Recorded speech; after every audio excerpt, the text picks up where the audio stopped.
حضرت عائشہ عنہا فرماتی ہیں ایک چاند، دوسرا چاند، تیسرا چاند، یعنی 2 ماہ گزر جاتے تھے ہمارے گھروں میں آگ نہیں جلا کرتی تھی. ہائے ہائے، گزارا کیسے ہوتا تھا کہ کھجور کھا لیتے تھے، پانی پی لیتے تھے. کہنا بڑا آسان ہے، سننا صبح اور سوچے تو اسے 2 مہینے آگ نہیں جلی، زور نہیں لگایا کھانوں پر، زور لگائے کھانوں پر. حضور صلی اللہ علیہ وسلم نے فرمایا بدترین برتن جس کو بھرا جائے وہ کیا ہے؟ پیٹ. پیٹ. دوسرا زور لگ گیا کس پر؟ کپڑوں پر. دے سوٹ پہ سوٹ، دے جوڑے پہ جوڑے. یہ مستورات کو ایک پریشانی پتہ کیا ہوتی ہے؟ کہ الماری میں جگہ نہیں ہے، اور اگلی پریشانی ہوتی ہے کہ سوٹ لینے جانا ہے، جگہ پہلے ہی نہیں ہے. اور تیسری پریشانی یہ ہوتی ہے کہ اتنے سارے سوٹ ہیں، پہننا کون سا ہے. اور جب کہیں سے واپس آتی ہے تو زیادہ پریشانی ہوتی ہے. کیوں؟ کہ ایسا تو فلانی نے بھی پہنا ہوا تھا. کہاں زور لگ گیا، کہاں زور لگ گیا. حضرت عمر رضی اللہ عنہ، حضرت عائشہ رضی اللہ عنہ کے بھانجے فرماتے ہیں کہ خالہ نے 70,000 درہم لوگوں میں تقسیم کر دیے اور خالہ کے کپڑوں پر پیبند لگے ہوئے تھے. خالہ کے کپڑوں پر ہاں زور نہیں لگایا، کپڑوں زور نہیں لگایا. زور حضور صلی اللہ علیہ وسلم نے عائشہ سے فرمایا کہ عائشہ اگر آخرت میں میرے ساتھ رہنا ہے تو 3 باتوں کا اہتمام کرنا. اللہ کے نبی کو زیادہ محبت عائشہ سے تھی.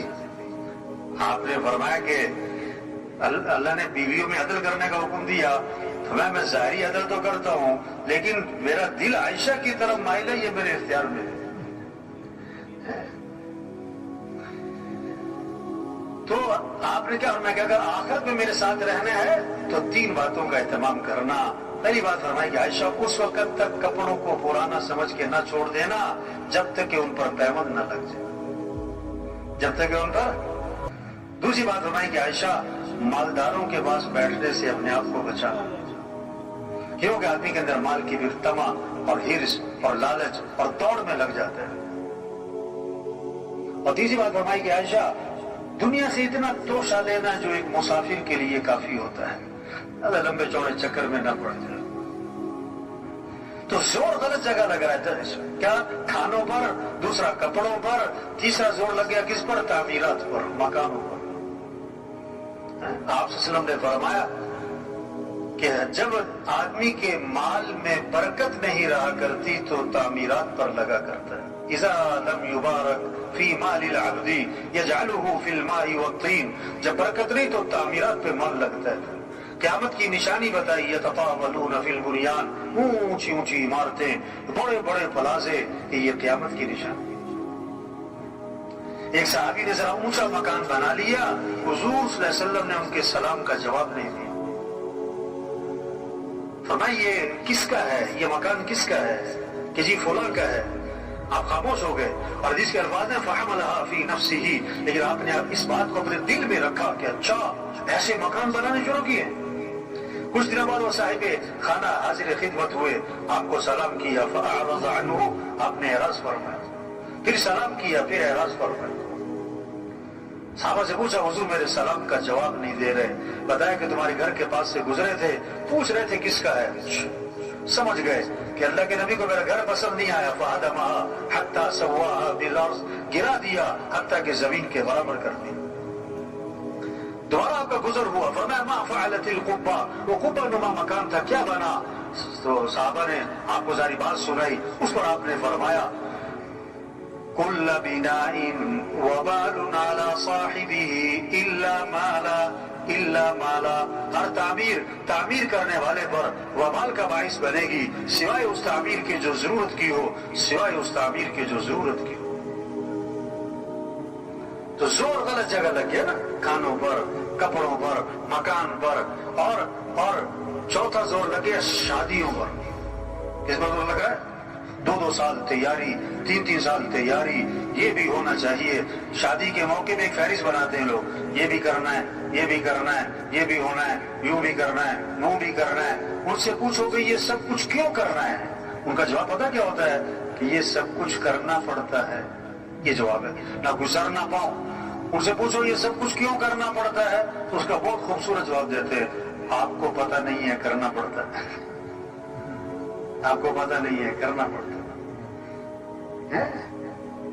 شریعت کا مزاج شادی سادی، سستی، آسان، جلدی۔ اللہ کے نبی نے فرمایا برکت والا نکاح وہ ہے جس میں کم سے کم مشقت ہو، کم سے کم خرچ ہو۔ شادی میں دو چیزیں، نکاح اور ولیمہ۔ نکاح کے لیے بہتر ہے مسجد میں ہو، اور ولیمہ حضور صلی اللہ علیہ وسلم کا ہوا، آپ نے صحابہ کو کھجوریں کھلائیں اور ولیمہ ہو گیا۔ اور ایک ولیمہ اللہ کے نبی کا تھا، آپ نے سارے مدینہ منورہ کو کھانا کھلایا۔ اگر کسی نے زور دکھانا ہے تو ولیمے میں بلاؤ سب کو، سارے خاندان کو، سارے علاقے والوں کو کھانا کھلاؤ، لیکن ایک بات آپ نے فرمائی، بدترین ولیمہ ہے جس میں مالداروں کو بلایا جائے اور غریبوں کو نہ بلایا جائے۔ زور غلط جگہ لگ گیا شادیوں سے۔ پانچواں زور لگ گیا کس پر؟ سواریوں پر۔ پانچواں زور سواری پر لگ گیا۔ صحابہ کا ایک سفر ایسا تھا، پاؤں میں جوتا بھی نہ تھا، ننگے پاؤں، یعنی پورا لشکر کے اکثر لوگ پاؤں ننگے پاؤں، اور وہاں کون سو کی سڑکیں بنی ہوئی تھی، ایسا پتھریلی زمین، پاؤں زخمی ہو رہے تھے تو کپڑے پھاڑ پھاڑ پاؤں پہ لپیٹے، اس کا نام بنا غزوہ ذات الرقاع۔ تبلیغ کیا ہے، اجتماع کس لیے بھائی؟ ہم اپنی حیثیت کو پہچانیں، اپنے کام کو، ذمہ داری کو، زندگی کے مقصد کو، صلاحیت کہاں لگانی ہے۔ یہ 5 ضرورتیں ہیں، اس کو سادگی پر لائیں۔ کھانا، لباس، مکان، شادی، سواری، بقدر ضرورت۔ اصل جو زور لگے ہمارا، صلاحیت لگے، وہ کس پر؟ اللہ کا دین دنیا میں چمک جائے، اللہ کا کلمہ بلند ہو جائے، سارے انسانوں کو ہدایت مل جائے۔ ہم مسلمان ہیں، مسلمان، اور اسلام چمکے گا تو مسلمان چمکے گا۔ اسلام کو عزت ملے گی تو مسلمان کو عزت ملے گی۔ ہم دکاندار بعد میں، زمیندار بعد میں، افسر بعد میں، وکیل جج بعد میں، ایس پی صاحب ایم پی اے صاحب بعد میں، پہلے ہم مسلمان ہیں۔